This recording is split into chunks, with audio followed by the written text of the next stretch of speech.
Hey everyone, how are you guys doing today?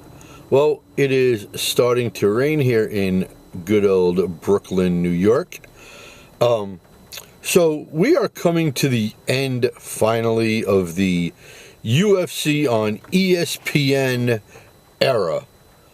Not that it's a dud of a UFC Apex card, but UFC Vegas 112 does have a decent strawweight fight on it, and that is where the fight prediction comes from this week. But first, before we get into all that fun stuff, please like the video, share it. Down below, you tell me what you think about the UFC and ESPN and UFC no longer doing pay-per-views, about it being an hour earlier moving forward in January. Tell me what you think about this fight. And most importantly, please subscribe to the channel. And if you are a subscriber already, get a friend or two to subscribe, because we are at 286 subscribers finally, which means we are just 14 away from a 300 subscriber free giveaway. Now, in fairness, I have to go away for a quick bit in a couple weeks. So if we hit that 300 mark while I'm away, I promise when I get back, we will do that 300 subscriber giveaway.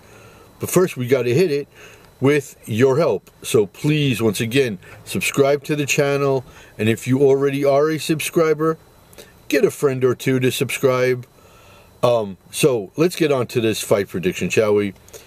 Number 5, Amanda Lemos takes her very minor 2-inch reach advantage and her 38-year-old body. I can't believe Amanda Lemos is 38. It's like, I mean, in a way, I can't believe it. We've seen her fight forever. But it's still hard to say that Amanda Lemos is 38. But anyways, she's trying to hold on to her rankings spot against the number 10 Gillian Robertson.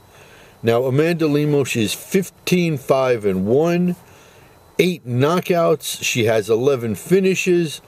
But in fairness, she hasn't had any since 2022, back when she KO'd Marina Rodriguez, and she submitted Michelle Waterston, who, by the way, is now doing some broadcasting work for an amateur organization in Connecticut. Anyways, right now she is on a 1-fight losing streak. She's 2-3 in her last 5. She's flip-flop wins and losses. But she does have a victory over present champion Mackenzie Dern. So if it is a spectacular victory on her behalf, maybe talk of a second fight against Mackenzie Dern. Not that she's necessarily deserving of it, but here's the thing. We're seeing what the future of the UFC looks like, where people who deserve title shots aren't getting them. They're being passed up for pretty names. Just take a look at the men's featherweight, lightweight, and welterweight divisions. Worthy challengers for the title are getting pushed aside. So who knows what it's going to look like on the women's side of things. But anyways, Gillian is 16-8, 4-fight winning streak, 9 submissions, thanks to her excellent Brazilian Jiu-Jitsu.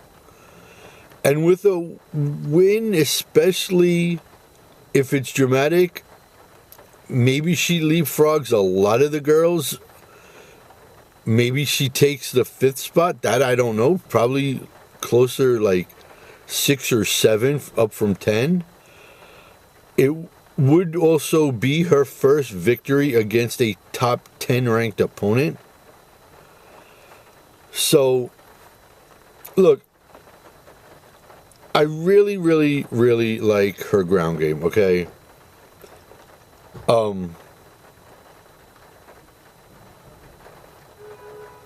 Now, if she does pick up a win against Amanda Lemos, I don't think she would walk right into a title shot. That would just be too crazy. But there's somebody who I would like to see her fight where it's ground game against ground game, and that's Verna Jandiroba. I mean, she's a beast on the ground too, so I think that would be a really fun fight on the ground. So, okay, both Amanda and Gillian feint a lot to get on the inside, although Gillian does it more than Amanda.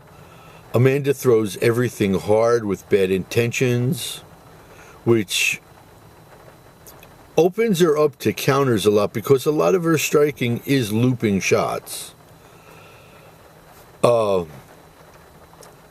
Lemos also has some pretty good takedown defense.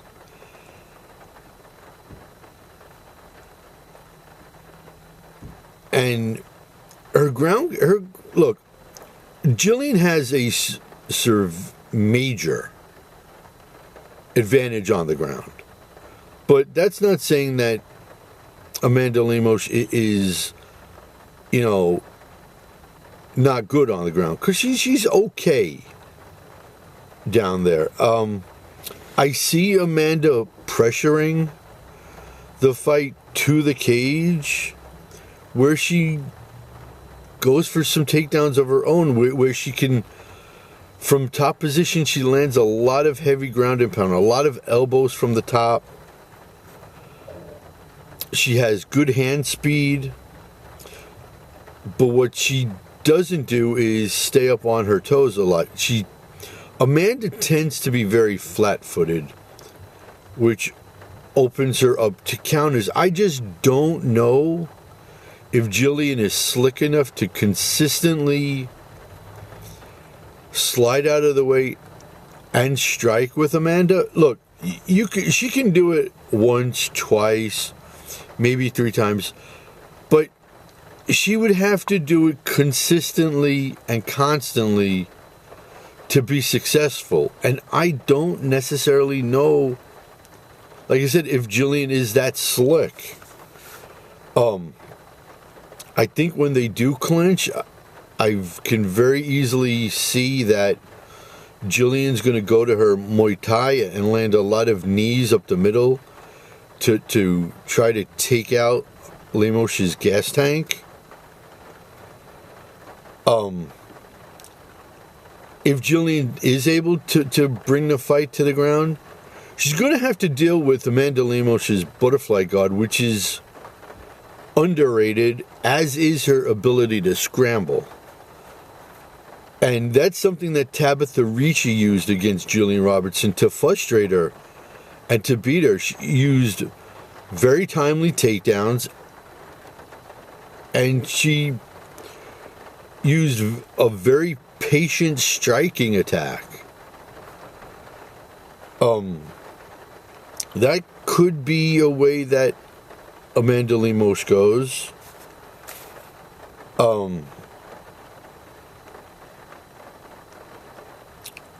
Amanda Lemos is also pretty good, as the rain is starting to get a little bit heavy right now.